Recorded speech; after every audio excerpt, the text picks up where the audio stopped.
Welcome to the White Sox Recap Podcast. I am Ryan McGuffey. BA lustfully looking at me over here, ready to join us this week as we dissect. I'm going to ask this question.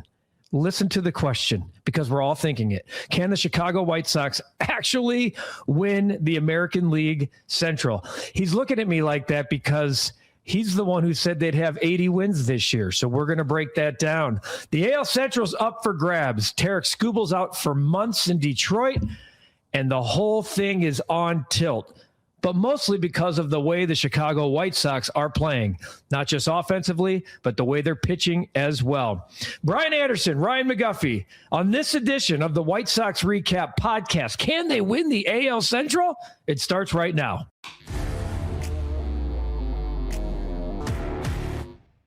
BA, my guy. All right. Look, pal? We gave you what's going on. Always good to see you. In the flesh. In the flesh. You know my sayings. In the flesh, put a bow on it, all the other stuff.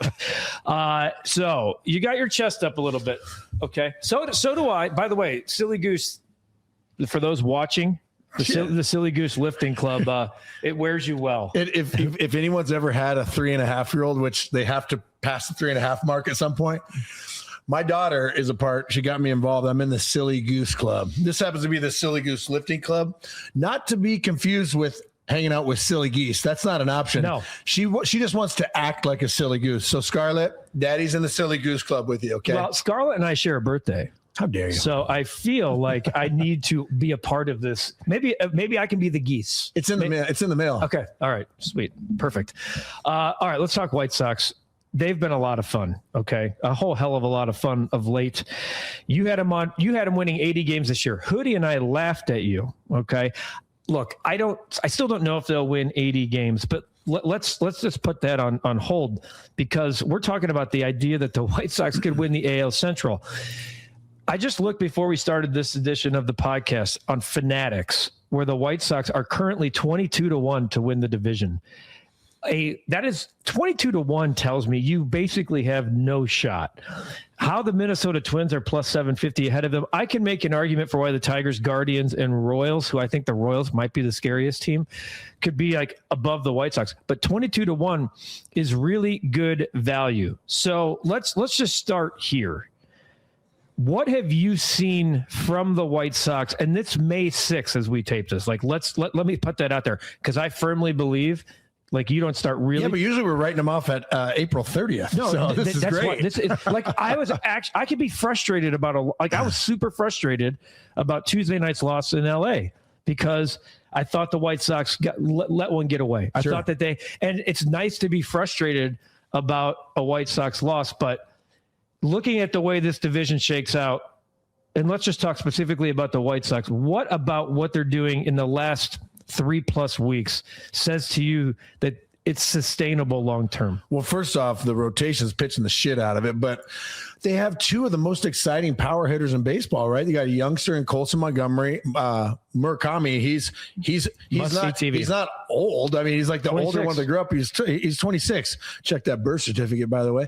Yeah, if he was from Dominican, this isn't Cuba, dude. This isn't Cuba. Yeah, I know. So that's the fun part. And then you got the Mydros. The spark plugs are exciting, man. If Edgar Carroll can figure it out, or Liz, and I don't want to be negative here, Guff, but my gosh, like Acuna and Edgar Carroll are hitting.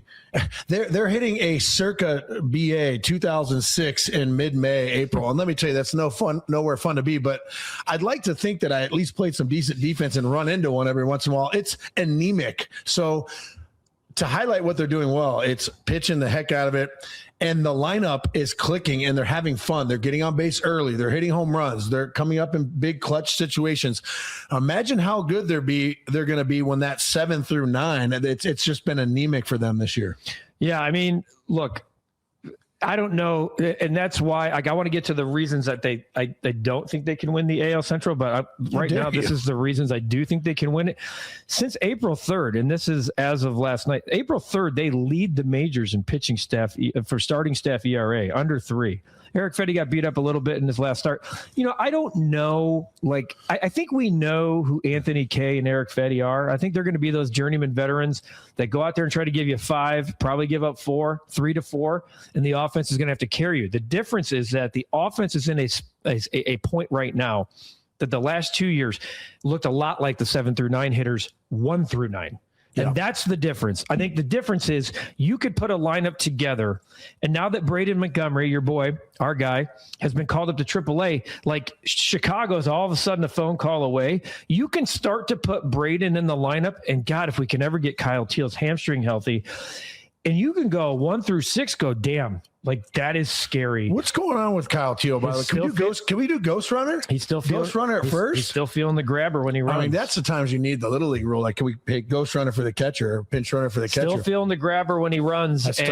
It's a tough one to come back from because if you re-injure, it's probably the season. Which is why there's zero reason for the Whites. They may not like the idea that it's May and Kyle Teal has not gone on his rehab assignment, but wouldn't you rather have him June 1 than not at all? Yeah, but I think right now they need him because of Carroll's bat. I mean, Edgar Carroll's been anemic at the plate. He's better than that. I want him to pick it up, but again, you got to have 2 catchers in the lineup that can go in there and put the bat on the ball and get your base hit. Drew Romo's been a nice surprise. No doubt. But I mean, you like to, the one thing, like when AJ, the best combo, when AJ and Toby Hall were together, it was great because Toby Hall would call a great game and Toby Hall would look really dumb on a bad batter too, but then there'd be bases loaded. He'd draw a walk or he'd get a base hit, man on third, less than 2 or 2 outs, a 2 out knock. And it's just, that's not happening, with both catchers right now. It's kind of shitty. I think the White Sox, from an offensive standpoint, like when you look at things in totality and you look at the rest of Major League Baseball, okay, the White Sox right now are tied for 8th in home runs with 45. That's great. To put that in perspective, the Reds are 3rd with 48. Mm-hmm. So the White Sox are one of the best power hitting teams in all of baseball. When you look at the rest of the division, you have the Tigers at 19th with 36. You have the Royals 1 step ahead at 37. The Guardians 1 step ahead at 38. And then the Twins at 41. So the teams that you're actually trying to chase are the teams that have less power. And then the fact that the White Sox, and Murakami's a big reason for this, the fact that the White Sox are 9th in walks, I think that matters. 9th in walks for a team that had no approach at the plate for the last 2 years. That's the stuff that stands out. It's why the Twins are where they are right now, because I expected the Twins to lose 100 easy. They're 4th in walks. And then you look at the other teams, the Guardians 11th, Tigers 14th, Royals 17th. Yeah. Those teams in the Central sometimes are going to have to do little things in order to win baseball games. This is going to come down, as it always does, to how the White Sox perform against the AL Central. When you look at the Central, we know the big Tarek. The reason we're asking this question is because of the Tarek Skubal news. Yeah. Skubal goes down for 3 months. But keep in mind, he can only pitch once every 5 games. So as good as he is, like Amen. I would rather like they're starting. I mean, you don't want anyone to go down, but if you want someone to go down, you want it to be a position player. Well, keep in mind, they spent over $240 million in the offseason. Like, this is a team that's going for it, and they're going for gold. You look at the back end of their bullpen, they got Finnegan and they got Kenley Jansen. Like, they have the 2 guys that I want. Still stings, doesn't it? It still stings, especially when I look at Finnegan's sub-1 ERA. Framber Valdez, obviously, another big ticket item, and then their lineup. So they haven't put it together yet. They have a really good manager. You would think that they're going to get Skubal back, and you would also know that they're going to be players at the trade deadline. So this is going to come down to the AL Central. I'm going to get to reasons why I don't think, like, long-term they can win the division this year. But I will say this. 6 weeks into the season, I can create an argument for why they can win the Central, which, to be honest with you, if you would have told me that on March 6th, I would have laughed you guys out of did. the building. In the predictions, you guys laughed that I said they're going to win 80. But, Guff, here's what's going to happen. Let me play this out for you, okay? My little crystal ball here. The White Sox, right now, the AL Central is very consistent. Everyone's hovering around the same record, right? Yep. With the exception of one team. Sox are a half game out as we take. And here's what's going to happen. They're going to play interleague. They're going to play their Cubs. They're going to go bounce around the different divisions in the AL respectively, and come down the second half of the season. I believe that the AL Central teams are just going to beat up on each other. There's not one that stands out any better than the other. That's just, like Cleveland has been probably the last 5 years, Detroit the last couple, Minnesota back in its heyday. But I really believe that these 5 teams are going to go and just beat each other up and do that 500 baseball against each other. So this next month and a half of the season is going to be very important for the White Sox that they hover towards the top of the AL Central, because that gives them an opportunity to be there in the end. And we shall be going after this show and each going halvesies on that Fanatics 22-1, because you throw in $500 a piece, we're splitting 22 racks at the end of the year. I mean, the price is too good not to play it. Why not? I mean, I listen, we'll call your wife, say, don't mind that minus 500 out of the Zelle. We're going to treat ourselves. I think she said it's cool if we go after cards, but maybe not the gambling. Hey, wait, what was it? Is it cards game? I've learned that the card game is gambling. Hey, it's a virtual card, but let me tell you, I've been hearing this a lot lately. A healthy addiction of card collecting sure beats the addictions to other crap out there. So amen. Pick your poison, right? Looking at the AL Central, the White Sox have played the fewest games against the Central, 2-2. Here are the rest of the records. To your point about beating up on each other, Guardians are 2-3, Tigers are 3-4, Royals are 7-8, Twins are 5-2. So it might come down to who has the best record in the American League Central against, like, you look at the White Sox last year against the Central, 18-34. And in one run games. I mean, we haven't taken too big of a dive into that, but I'd like to see that now. There's the one run games, and then the Sox against their division. And we know when you win 41 games, you're going to lose against everybody. Do you know what they were against the Central Division in 2024? In 52 games. I bet they're like 10-40. They were 10-42. Jeez, 10-42 against their own division. So when you like the Guardians won the division that year, they were 30-22 against the Central. Last year, the Guardians were 20 games over in the Central. Guess what that gives you? A division title. That's what happens when you beat up on your own division. The AL Central's prime for the taking. Like, I would not want to be in that the AL East right now. Those teams just beat up on each other. But the AL Central's always been prime for the taking if you play consistent, like, small, if you can play and handle the little things like win one-run games, pitch it at the end. I mean, hey, basically just all encompassing, all things baseball, right? One-run games. You asked about seeing that record. The White Sox are 5-5. They're the only team in the Central that is 500 or better in one-run games. And what were they, 15 or 10-30 something the year before? Well, they were 8. They've been like 50 games. Yeah, they're like, here, I can tell you what. It's absolutely it was bad last year. Part of what we've talked about. Last year, they were 21 games under 500, 15-36 in one-run games. That's nuts. And in 2024, they were actually better, 13-29. So 37 games under 500 in one-run games. And this goes back to like the back end of the bullpen. When people were mad about Luis Robert being traded, how's that working out for you? Just a little subtle there. I think we're both taking the L on that right now. We are. I don't think so, because he's on the IL. And the Mets picked up the $20 million. Acuna has not been good, but the Mets picked up the $20 million. You did reinvest it into other players, including Sir Anthony Dominguez, who had some shaky times, but he has 8 saves, which is one more crazy. Which is one more than Jordan Leisure had all last year and led the team in saves. My point is, that record is going to be better. It looks to me like Grant Taylor has settled into that back end role. You see the opener now being more of Hudson, which I like. If that's the way you're going to do the opener, let's go Hudson, keep Taylor in the back end. That stuff is starting to find itself. Like, Hudson's been a really nice surprise out of the bullpen. To me, like the starting rotation, Noah Schultz has been fantastic. Lights out, man. Davis Martin, we aren't naming all-stars yet, but what he's done, taking that next step, and all these people, and I know Chuck talked about it on the pregame show, Davis Martin should not be traded. He's under control through 2031. You know who Davis Martin is in this newer generation of White Sox? He's their John Garland. He's just like getting it done, man. He's filling up the zone, getting deeper in the games. He's giving the White Sox a chance to win. John Garland was just always in the mix. He was always like giving us an opportunity to win, and always got overshadowed by like a Mark Burley, right, or Bobby Jenks coming in. But Hard Gar was the man. But I would say this about Davis Martin. I think he's more Burley-esque right now, and I know what I just said in terms of White Sox. White Sox fan. Burley-esque in the way he is commanding the staff Sure. and using video and going. He took Noah Schultz under his wing when he got called up. He is definitely the de facto ace of this team. He is acting like it. He wants the leadership of it. Keep in mind, like a guy like Shane Smith, like this is what I think the White Sox starting pitching is sustainable. I do. Yeah. I think Davis Martin to me is he going to have a 1.64 ERA this year? Of course not. But do I expect him to go out there and he's pitched 5 innings in every game. I think he's going to give the Sox a chance to win every time he starts. I think Noah Schultz has shown you that he's going to be a dude. I do think Anthony Kay and Eric Fay are going to be those back-end veteran guys that kind of eat up innings.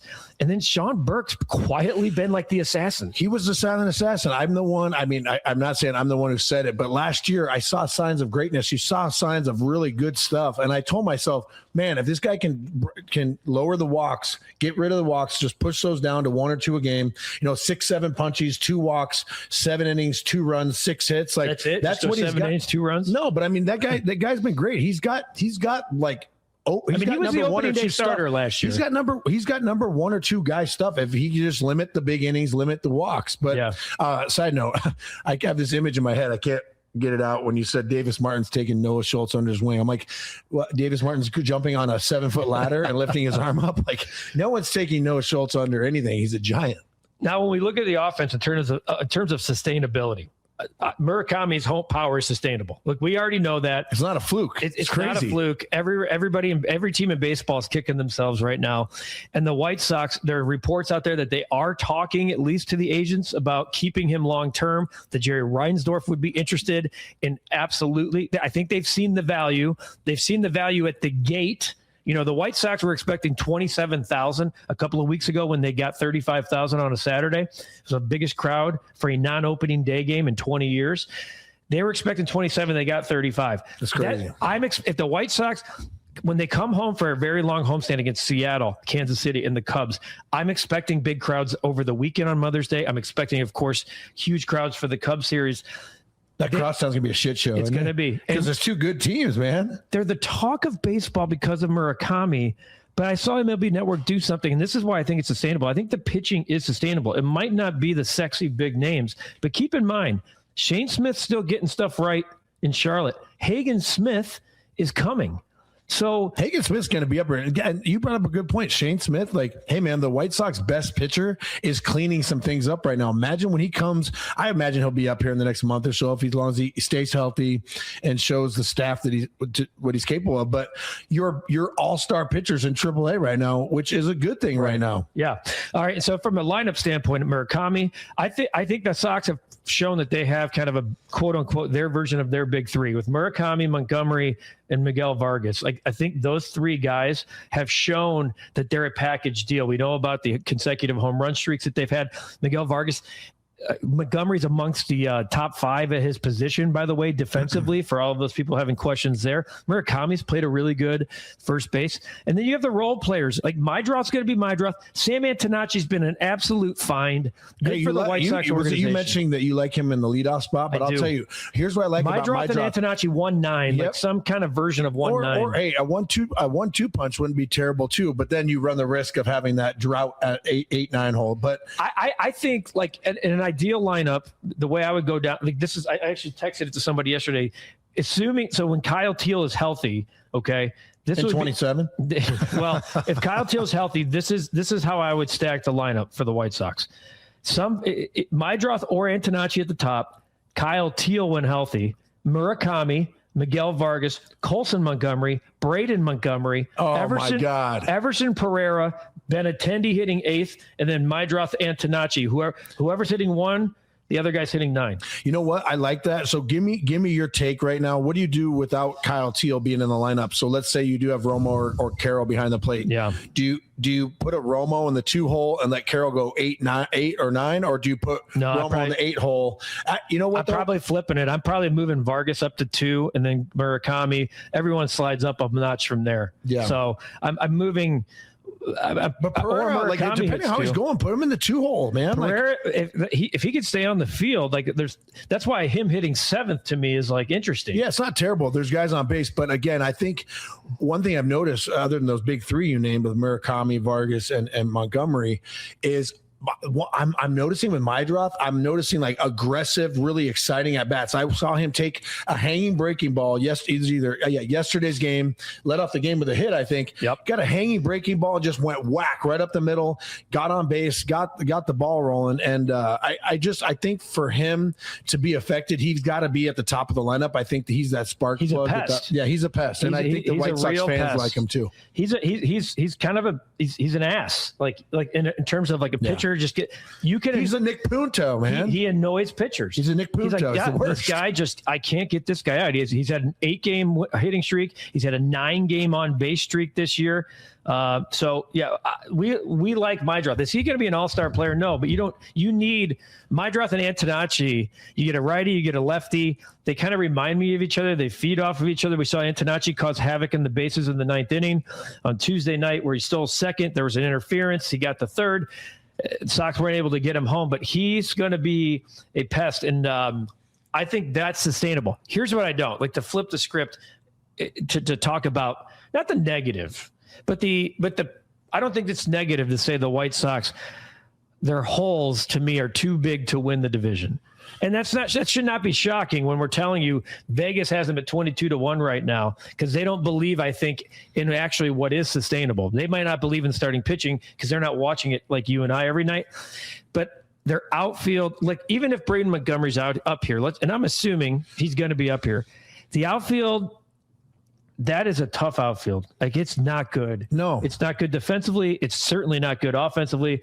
And you're putting a lot on a kid in Braden Montgomery to come up and be the savior of 3 positions. I don't want that at all. No, and in fact, he's probably better at a corner as well. Like in college, I saw him in right field because he's got a good arm.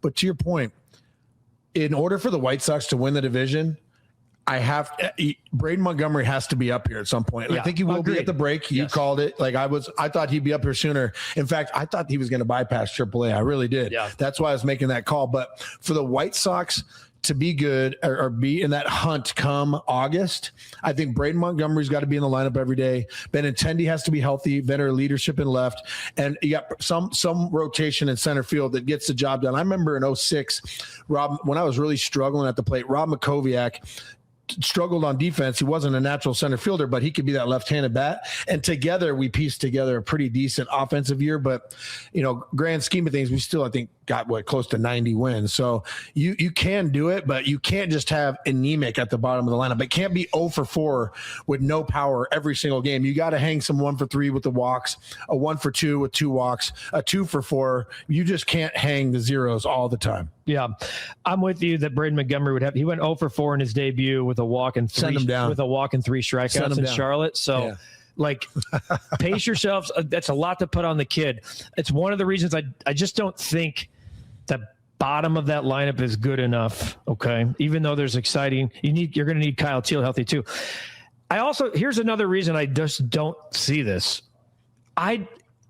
Come the trade deadline. Okay. Let's say the White Sox are within 4 games of the division. Okay.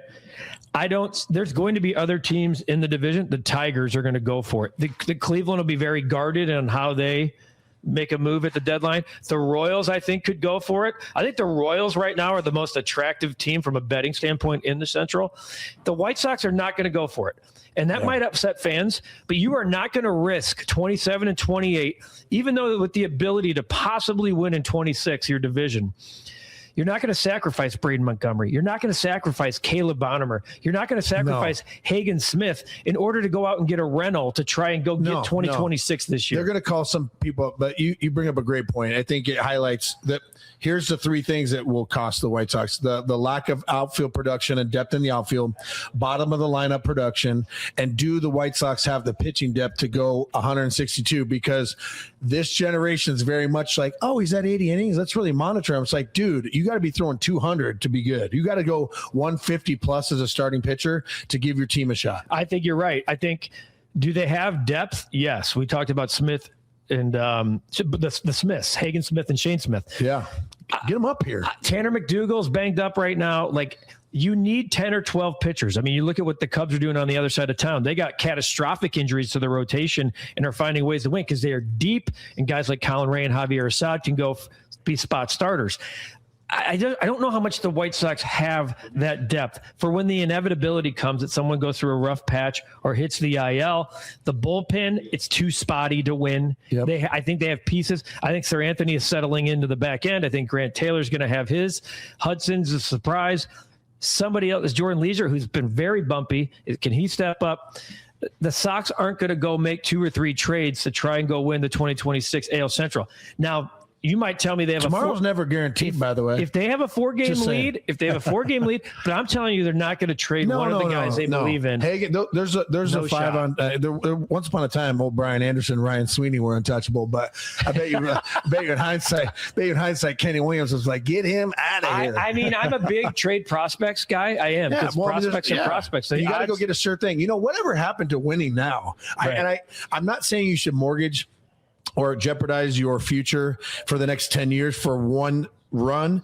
But I mean, like, if you can go get a pitcher or like a Randall Gruchik or however you pronounce his name, let's say you get him in his heyday when he was like really swinging it with, I think, St. Louis or something, you could go get him and trade him for a prospect, probably like maybe one of those top 5 guys. You do it because you got to go, but you don't give up a Braden Montgomery or a Hagen Smith. I mean, at the end of the day, let's see how they do against the AL Central. If they can withstand their own division, this is a different conversation. Like if we get to July 1 and you tell me the White Sox are 13-13 against the AL Central, I'm a little bit more like raising my eyebrows. Okay. Yeah. But I pump the brakes. I think it's fun. It's insane that sacrifice fly away from being in first place by themselves in the first week of May, and they might get there 1 or 2 times this year. I'm just going to go out on a limb, and I don't think it's a big limb, and say at some point, someone's going to figure themselves out, one of these veteran teams. They're going to go all in and make the necessary moves to win their division, whether it's the Tigers or somebody or the Royals. And I would love to come back and play a clip from this podcast 3 months from now and say, let me eat the crow, because I would happily let you win the 80-game plus award, because I already got Murakami and Murakami All-Star coming to me. I already got those two coming to me. Those are coming. I mean, but as we put a bow, I just to remain consistent, I'm going to send another voice text to Chris Getz right here, and I'm going to let you listen, but this is not live. So I just want this to be on the record too. So please hold. I love when you do this. Getsy BA here with Guff, filming another podcast. We both decided it's official. You need to lock up Murakami. 5-year, 145. Get it done. See ya. There it is. I mean, let's see if last time he replied with all of everybody's contract. Everybody's contract at CAA with Close, whatever they get. Casey Close. Casey Close. Every one of the clients was making $35+ million a year. All right, so. Look, it's May 6th. I'm not going to go out on a limb and say the White Sox are going to win the AL Central, but I'm certainly going to tell you the version of baseball that they're playing right now is sustainable for now and into the future. They're going to have to add pieces. They're going to have to develop some of the kids more. But to me, as I put my final thought here, put a bow, this version of the rebuild looks a lot more full to me than the last one. Well, because it's fun. I mean, like, hey, this is the part where the fans can go, yeah, we're rebuilding, and we might win the AL Central, or we might sneak in the last wild card spot. That to me is rebuilding. Rebuilding is not 4 years in a row of, hey man, I hope we win 60 games. Like, fuck that shit, man. Yeah, that's like bullshit. Well, it's been fun. They're going to be home for their longest homestand they've had this season. They'll have the Seattle Mariners, the Kansas City Royals, and of course the Crosstown Cubs.